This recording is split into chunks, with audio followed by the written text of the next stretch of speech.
Small word, very difficult to comprehend, especially in our Indian context, where we keep hearing that you must sacrifice, you must have to adjust. To be honest with you, recently I was fascinated to see this advertisement, Tata Capital, who is telling that just apply for a 5 lakh rupees loan to fund your European vacations, very cleverly hiding the fact that when you come back, it will be 35% interest you have to pay per year. This is probably one of the ways they have reverse engineered this fact of being able to pay it forward. What you do is that you enjoy it first and then later on you come back and sacrifice. I don't know how that works.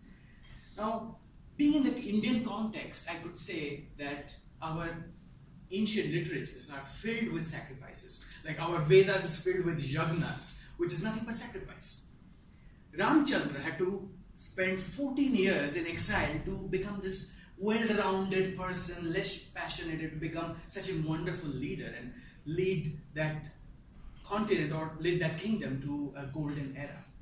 Even in the literatures like biblical literatures, we can see this Abraham was receiving constant covenants of the God because he was always willing to sacrifice. He was always sacrificing his own little babies, little lambs, you name it, and he was ready to sacrifice because he was always willing to be on the good books of the God. Now, if you really understand that, who sacrifices their own little newborns? Are these people like total insane? It's like a total anarchy, very different from the world where we live in presently. But if we really think that our ancestors were foolish, I think we'll be very far from the truth. Those men were extremely tough. I mean, if you put us in that era, like 100,000 years back, we may not even survive for 1 hour because it was such a hostile, dangerous environment.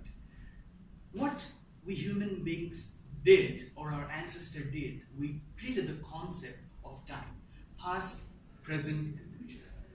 Now, present is something like always, we are inundated with problems. Sometimes we face the problem of the most mundane and easiest thing, like what to wear or which route to take to reach office faster.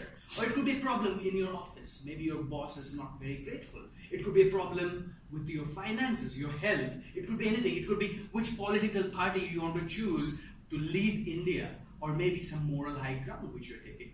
So always we have this problem, and I see them as a multi-headed mythological snake, and you slay one head and 7 more grows up. So what is our biggest bet to beat this multi-headed snake? Probably one of the ways is to do sacrifice, because only with sacrifice we show that we are serious, we are committed, we are ready to invest our time and energy to beat something which is trying to swallow us alive. But sacrifice and future always comes hand in hand. Without the promise of a better future, there is no sacrifice. Now, if I tell you that IBM will not pay you any salary for the next 6 months, I wonder how many of you will show up tomorrow.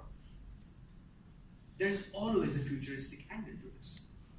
Now, if you do sacrifice, there are several things happens. Not only you show your commitment, but it also creates this positive karma. And people who are witnessing that positive karma probably will be helping you out to achieve your goal. Or it could be something that we are burdened with our old ways of thinking. It could be some relationship which is not working. It could be some people who are toxic and they don't want you to grow. And with sacrifice, one at a time, if we cut those strings, we will be able to leap forward faster. But this futuristic angle takes a different precedence. It's the whole promise. It's the money. Money is nothing but a promise. But unfortunately, certain parts of the world, even the most developed nations, the future for many people are not that bright. I don't know how many of you have read this book called Freakonomics.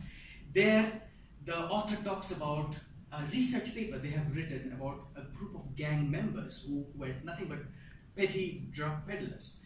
And the chances for them to go out and survive the day is like 25% chance of them dying. because of the gun violence, because of the gang violence, because of the brutality.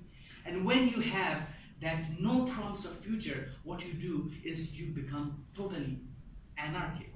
You just grab what you can get, bloody well, be it now. You don't really worry about what are the consequences, because if it is not now, maybe you will die tomorrow. So let's better get it now. And society cannot survive in an environment of total anarchy. Everything will fall apart, because not only many of us are not accustomed to create or live in a world where we have to show that constant aggression to remain alive.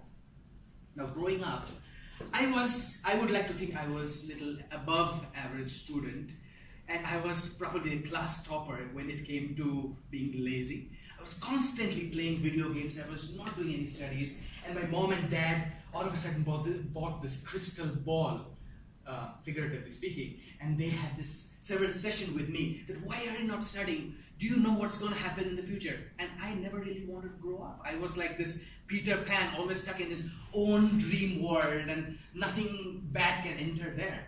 And my dad said, well, if you don't study, do you realize that there will not be any video game in the future?